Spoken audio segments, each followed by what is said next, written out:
वो बचपन से ही निडर, बहादुर और बेबाक था। घुड़सवारी, तीरंदाजी और तलवारबाजी अपने वालिद मोहतरम से विरसे में मिली थी। वो शिकार पर निकलता था तो कभी खाली हाथ नहीं लौटा था। वो ताकतवर होने के साथ साथ बला का ज़हीन था और इसी वजह से उनके वालिद मोहतरम उन पर भरोसा करते थे। उसका ताल्लुक औगौज तुर्कों के काई कबीले से था। उनके वालिद मोहतरम का नाम सुलेमान शाह था, लेकिन बाज मौर्रिखीन उनके वालिद का नाम गुंदोज अव्वल बताते हैं। तारीख उसको गाजी अर्तुगरुल के नाम से जानती है। सल्तनत उस्मानिया का बानी सुल्तान उस्मान अव्वल उसी का बेटा था। दोस्तों, आज की वीडियो में आपको बताएंगे कि अर्तुगरुल गाजी कौन था, उसकी क्या तारीख है। सो वीडियो को आखिर तक जरूर देखिए। अर्तुगरुल 1190 में मौजूदा तुर्की के सूबे बुरुसा में पैदा हुए। जब मंगोलों ने तुर्कमानिस्तान पर हमला किया तो बहुत से कबीलों ने हिजरत की और एशियाई कोचक की जानिब रवाना हुए।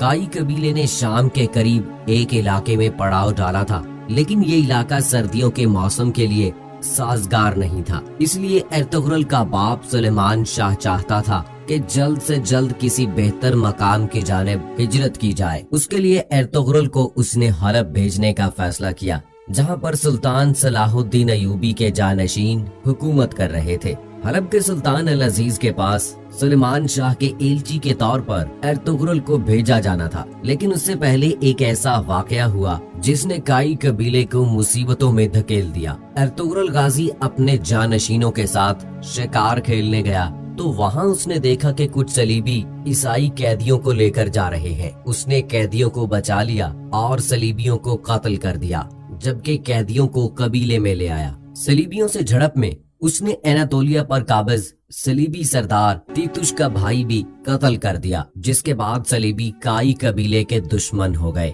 जबकि जो कैदी वो साथ लाया था उनमें एक बूढ़ा शख्स और उसकी बेटी और बेटा था। ये शख्स रूमी सल्जूक शहजादा गयासुद्दीन था, जिसे शहजादा नोमान भी कहा जाता है। उसकी बेटी हलीमा सल्जूक शहजादी थी, जो बाद में अर्तुगरुल की बीवी बनी, और उसका भाई शहजादा शहीर भी उसके साथ था। उस वक्त तख्त की हिफाजत और बगावत को कुचलने के लिए सुल्तान ने अपने भाइयों को कैद कर दिया था, लेकिन शहजादा नोमान काई कबीले के हाथ लग गया था। उसकी बाजियाबी के लिए सल्जूक गवर्नर ने भी काई कबीले को धमकाना शुरू कर दिया, लेकिन काई सरदार ने अपनी रिवायात का पास रखते हुए कैदी उनके हवाले करने से इनकार कर दिया।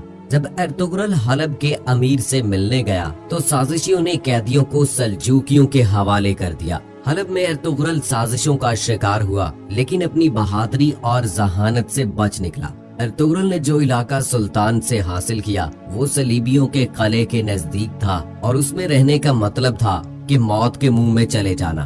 कबीले के सरदारों ने मुखालफत तो की, लेकिन सुलेमान शाह ने हिजरत की और कबीला अनातोलिया की सरहद पर आबाद हो गया। तीतुश ने अपने भाई का बदला लेने के लिए उन पर हमला किया। काई कबीले ने अर्तुगरुल की क़यादत में उनके किले पर हमला कर दिया। काइयों ने सलीबी किला फतह कर लिया। 1225 में सुलेमान शाह के इंतकाल के बाद कबीले की सरदारी का मसला सामने आया, लेकिन उससे पहले कि कोई फैसला होता मंगोल उन पर हमला कर चुके थे। 1230 में मंगोल चंगेज खान की क़यादत में चीन और ईरान फतह कर चुके थे। मंगोलों की एशियाई कोचिक की मुहिम का सरबराह नव्यान था। उसने तमाम तुर्क कबीलों पर हमला किया और उन्हें रौंदता चला गया। उसने काई कबीले पर भी हमला किया और कबीले को आग लगा दी। कबीले के लोगों ने मुश्किल से जान बचाई और अर्तुगरुल की वालदा हाइमा खातून और भाई गुलदारों की क़यादत में अपने दोस्त कबीले दो दुर्गा चले गए। दो दुर्गा कबीले का सरदार अर्तुगरुल का मामू था। उसने उनको रहने की जगह दी और उनकी मदद का फैसला किया। अर्तुगरुल ने मंगोलों के खिलाफ लड़ने का फैसला किया, लेकिन कबीले के अमायदीन और उसके मामू और उसके भाई ने उसकी मुखालिफत कर दी। लेकिन वो खामोश रहने वाला नहीं था। उसकी दूरंदेशी ने उसे बता दिया था कि मंगोल सुकून नहीं करेंगे और सब कुछ तबाह कर देंगे। उसने अपनी बीवी हलीमा को सुल्तान अलाउद्दीन के कोकाबाद के पास भेजने का फैसला किया ताकि वो सल्जूक रियासत में मुकीम हो सके और मंगोलों के खिलाफ जंग भी कर सके। एर्तुगरुल जल्द से जल्द सल्जूक रियासत में जाना चाहता था। इसके लिए उसने एनातोलिया के मगरिब के करीब एक इलाके का इंतखाब किया। नवियान के खिलाफ जंग के दौरान एर्तुगरुल को सख्त परेशानियों का सामना करना पड़ा। उसके मामू की वफात के बाद उसका मामूजाद दो दुर्गा कबीले का सरदार बना, लेकिन वो अपनी सौतेली माँ और गद्दारों के हाथों कठपुतली बन चुका था। एर्तुगरुल के कबीले के सरदार का इंतखाब किया गया तो उसके भाई गुलदारों ने सरदारों को पैसे दे के साथ में लाया और सरदार बन गया। उसका सरदार बनने का मकसद था कि मैं एर्तुगरुल को एनातोलिया जाने से रोक सकूं। एर्तुगरुल के भाई की पोस्ट पर सल्जूक सुल्तान का नामजद करदा सरदार सादुद्दीन कोपिक था। सादुद्दीन कोपिक एक फितना परवर इंसान था। सादुद्दीन कोपिक सुल्तान को मारकर सल्जूकी तख्त पर कब्जे का ख्वाब देख रहा था, लेकिन उसे एर्तुगरुल उस राह में रुकावट नजर आता था। एर्तुगरुल ने मंगोलों के सरदार नव्यान को जंग में शिकस्त दी और सलीबियों की सरहद पर हिजरत का फैसला कर लिया। एर्तुगरुल को एक दीनी शख्स इब्नुल अरबी की रहनुमाई भी हासिल थी, जो कि उसके हर फैसले पर रहनुमाई करते थे। उसके साथ साथ एर्तुगरुल की बहादुरी की वजह से तुर्कों की तंजीम सफेद दाढ़ी वाले भी उसकी पुश्त पर थे और उनकी मर्जी से ही वो सलीबियों की करीबी सरहद पर हिजरत करना चाह रहा था। उसने अपने भाई से बगावत की और अपने जानिसारों, वालिदा, छोटे भाई, बीवी और कबीले के 400 अफराद के साथ हिजरत का फैसला किया और एनातोलिया की मगरबी सरहद पर आबाद हो गया। यहाँ आबाद होकर वो काई कबीले के उस टुकड़े का सरदार बन गया। नई जगह हिजरत के बाद हालात साजगार ना हुए। कबीले में वाकों की नौबत आने लगी। इस दौरान एर्तुगरुल के कबीले की खातीन कालीन बनाने का काम करती रहीं और उन कालीनों को बेचकर अनाज लाया जाता रहा, लेकिन वो खाने के लिए बहुत कम था। मगरबी सरहद पर उसका सबसे बड़ा हरीफ चावेदार कबीला था, जिसके सरदार जानिबदार बे के बेटे औराल ने एर्तुगरुल की मुखालफत की और उसके कालीनों के काफले पे हमला करके उसके मुतअद्दिद सिपाही कत्ल कर दिए और उसके साथ साथ तमाम माल जला दिया। जिसके बाद उसके कबीले पर मजीद मुसीबतें टूट पड़ी। वो जिस बाजार में तजारत करते थे उसे हानली बाजार कहा जाता था। ये बाजार आज भी तुर्की में हानली बाजार के नाम से मौजूद है। इसका मालिक सैमून कुस्तुनतुनिया के सलीबियों का जासूस था। जब एर्तुगरुल को मालूम हुआ तो सफेद दाढ़ी वालों ने उसे इस जासूस को खत्म करने का कहा। एर्तुगरुल ने अपने सिपाही नूरगुल के साथ मिलकर उसको बेनकाब किया और उसके खिलाफ जंग करके हानली बाजार पर कब्जा कर लिया। उसने चाबेदार के कबीले के सरदार के बेटे औराल से भी इंतकाम लेने का फैसला किया, लेकिन अमीर सादुद्दीन कोपिक ने मदाखलत की और उसे बचा लिया। अमीर सादुद्दीन चूंकि उस इलाके का सरदार आला था, इसलिए उसकी बात का मानना जरूरी था, लेकिन एर्तुगरुल उसको खातिर में नहीं लाता था। इसके बाद सुल्तान अलाउद्दीन के कोकाबाद का उस इलाके से गुजर हुआ। उसने हानली बाजार के रूमी और ईसाई ताजरों से एर्तुगरुल की ईमानदारी और बहादुरी का तज़किरा सुना तो वो उससे बहुत मुतासिर हुआ। अमीर सादुद्दीन ने सुल्तान को वरगलाया कि एर्तुगरुल रियासत के अंदर रियासत बनाना चाहता है और हानली बाजार को सल्तनत को देने की बजाय उस पर खुद काबिज हो गया है। लेकिन सल्जूक सुल्तान पहले ही एर्तुगरुल का मद्दाह बन चुका था और तुर्कों की रिवायात के मुताबिक तलवार से हासिल की गई जगह उसकी मलकियत होता है। सुल्तान ने एर्तुगरुल को सारे इलाके का सरदार बना दिया और सादुद्दीन को वापस कूनिया बुला लिया। सरदार आला के साथ साथ उसने एर्तुगरुल को काराचाइसार कला फतह करने का भी हुक्म दिया, क्योंकि उन्होंने सुल्तान पर हमला करने की कोशिश की थी। सुल्तान ने उसको वादा किया कि वो जल्द अपनी फौज उसकी मदद को भेजेगा। उन सब जंगों में चाबेदार कबीले का औराल बे एर्तुगरुल के खिलाफ रहा, मगर उसका भाई आलियार और उसकी बहन इस्लाहान ने एर्तुगरुल का साथ दिया। आलियार जान फिशानी से लड़ते हुए शहीद हो गया। उसके भाई औराल को एर्तुगरुल ने बगावत के जुर्म में कत्ल कर दिया। उसकी बहन इस्लाहान को कबीले की सरदारनी बना दिया गया और एर्तुगरुल ने अपने सबसे बेहतरीन दोस्त तुर्गुद, जिसे नूरगुल भी कहा जाता है, उससे उसकी शादी करवा दी। लेकिन याद रहे नूर गुल की पहली बीवी मंगोलों के हमलों में जिंदा जला दी गई थी। यूं दोनों कबीलों में दोस्ती की फिजा पैदा हो गई। इस दौरान कबीले का एक कमांडर वेसेलियोस एर्तुगरुल के हाथों मारा गया और नेकिया के शहंशाह ने आरिस को गवर्नर बनाकर भेजा। आरिस ने एर्तुगरुल की जानिब दोस्ती का हाथ बढ़ाया और जंग रोक दी, लेकिन अमीर सादुद्दीन कोपिक और चाबेदार कबीले की दूसरी शाख सरदार बहादुर बे के साथ मिलकर उसने एर्तुगरुल के खिलाफ साजिशें शुरू कर दी। उसने एर्तुगरुल के बेटे को भी कैद कर लिया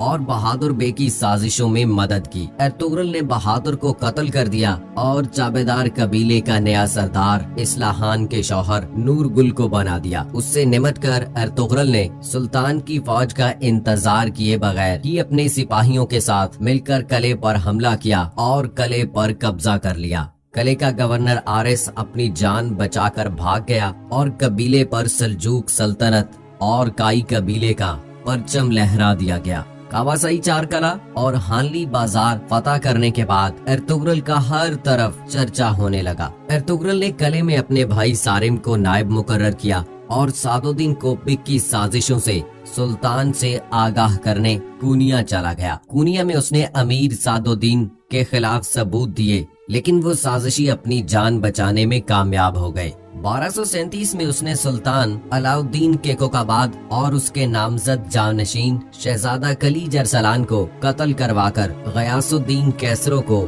सल्जूक सुल्तान बना दिया। सुल्तान के कत्ल का इल्जाम एर्तुगरुल पर लगा दिया और उसे कैद में डाल दिया गया। एर्तुगरुल को कैद में डालने के बाद अमीर सादुद्दीन कोपिक का कब्जा हो गया। उसने काराचाय सार कले और उस इलाके से सरदारी खत्म करवा दी और गुनाल्प नामी कलेदार को सरदार आला और कले का निगरान बना दिया। लेकिन जब सुल्तान गयासुद्दीन को इल्म हुआ कि उसके बाप को एर्तुगरुल ने नहीं बल्कि उसकी माँ के साथ मिलकर सादुद्दीन कोपिक ने मारा, तो दोबारा उसने एर्तुगरुल को सरदार आला बनाया और एर्तुगरुल को आजाद करवा दिया। सुल्तान गयासुद्दीन ने अमीर सादुद्दीन को कत्ल करने का हुक्म जारी किया और एर्तुगरुल को ये जिम्मेदारी सौंपी। एर्तुगरुल ने गुनालब बे को इस साजिशी शख्स की असलियत से आगाह किया और उसके साथ मिलकर सादुद्दीन कोपिक का खात्मा किया और सल्तनत को दोबारा पैरों पर खड़ा कर दिया। लेकिन उसने गुनालब को काराचाय सार कले का निगरान ही रहने दिया और खुद कबीले समेत सोगोत हिजरत कर गया। सोगोत वो इलाका था जो उसकी बहादुरी से खुश होकर सुल्तान अलाउद्दीन ने उसे इनायत किया था और आजादी दी थी कि वो चाहे तो इर्द गिर्द के इलाके फतह करके अपनी जागीर बढ़ा सकता है। उसने हानली बाजार भी सल्जूक रियासत को सौंप दी और खुद सोगोत हिजरत करने की तैयारी करने लगा। इस दौरान ओक्ताई खानदान ने दोबारा एनातोलिया पर हमला करने का ऐलान किया और नव्यान को ये काम सौंपा गया कि या तो वो सुल्तान गयासुद्दीन को अताक पर राजी करे या फिर अनातोलिया को तबाह बर्बाद कर दे। नव्यान ने जब सुल्तान गयासुद्दीन 2 गुना लगान और एतात का हुक्म दिया तो उसने एक सुलहनामा देकर एर्तुगरुल को नव्यान के साथ ओक्ताई खान के पास सफीर बनाकर भेजा। एर्तुगरुल की गैर मौजूदगी का फायदा उठाते हुए नव्यान की बहन ने काई कबीले पर हमला करने का मंसूबा बनाया, लेकिन वो कामयाब ना हो सकी और नव्यान की बहन मारी गई। उधर जब एर्तुगरुल ओक्ताई खान के पास पहुंचा तो उसने अमन मुआहदे पर मोहर लगा दी और 2 साल के लिए सल्जूकों को मोहलत मिल गई। लेकिन इसी दिन ओक्ताई खान मारा गया और उसकी मौत का जिम्मेदार एर्तुगरुल को करार दिया गया, लेकिन वो भाग निकलने में कामयाब हो गया। नव्यान ने उसका ताकुब किया लेकिन नाकाम रहा। नव्यान वापस चला गया और ओक्ताई खान के बेटे कुदम खान जो उसका जानशीन था उसे एनातोलिया पर हमले के लिए तैयार किया, जिसके नतीजे में 1243 में कोसे डाक की जंग लड़ी गई। एर्तुगरुल जब वापस कबीले पहुंचा तो उसने सोगोत जाने के लिए कबीले को तैयारी करने का हुक्म दिया। इस दौरान सोगोत की सरहद पर मौजूद कले के गवर्नर ने उसके सिपाहियों पर हमला किया और उसके जवाबी हमले में उसने कले के गवर्नर को मार दिया और कले पर कब्जा करने का फैसला किया। लेकिन ऐन उस वक्त नेकिया के शहंशाह का बेटा प्रिंस थ्यूडर बजाते खुद उसके पास आया और उससे शहंशाह की जानिब से माजरत की और दोस्ती का हाथ बढ़ाया, जिसके बाद सोगोत ने सलीबियों की जानिब से खतरा टल गया और उसने कबीले समेत सोगोत हिजरत कर ली, जो कि अब एर्तुगरुल गाजी की जागीर थी। सोगोत में एर्तुगरुल गाजी ने सलीबी और मंगोलों दोनों को शिकस्त दी اور اسلامی عادلانہ منصفانہ نظام قائم کیا اور سلجوقی سلطنت کے خاتمے پر اپنی سلطنت کے قیام کا اعلان کیا اور اس کے لیے جدوجہد شروع کی، جو ان کی وفات کے بعد اس کے بیٹے عثمان اول کی لیڈرشپ میں خلافت عثمانیہ یا سلطنت عثمانیہ کی صورت میں قائم کی گئی، جو 600 سال تک مسلمانوں کی حفاظت کر کے رہتی دنیا تک مثال بنی۔ تمام تر خلافت یا سلطنت عثمانیہ کے پہلے سلطان ارطغرل غازی کا بیٹا عثمان اول بنے، جن کے نام پر سلطنت عثمانیہ یاد کیا جاتا ہے۔ عثمان بھی اپنے والد کی طرح بہادر تھے، جنہوں نے بے شمار فتوحات حاصل کی۔ یہ خلافت 3 بر اعظموں پر پھیلی ہوئی تھی اور جنوب مشرقی یورپ، مشرق وسطی اور شمالی افریقہ کا بیشتر حصہ اس کی زیر نگین تھا۔ اس عظیم خلافت کی سرحدیں مغرب میں آبنائے جبرالٹر، مشرق میں بحیرہ قزوین اور خلیج فارس اور شمال میں آسٹریا کی سرحدوں سلواکیا اور کریمیا، موجودہ یوکرین سے جنوب میں سوڈان، صومالیہ اور یمن تک مالدووا، ٹرانسلوانیا اور ولاچیا کے بعد گزار علاقوں کے علاوہ اس کے 29 صوبے تھے۔ دوستو، امید کرتے ہیں کہ ارطغرل غازی کے حوالے سے یہ تاریخی ویڈیو آپ کو ضرور پسند آئی ہوگی۔ اس ویڈیو کو لائک کریں، شیئر کریں اپنے دوستوں کے ساتھ اور مجھے اگلی ویڈیو تک اجازت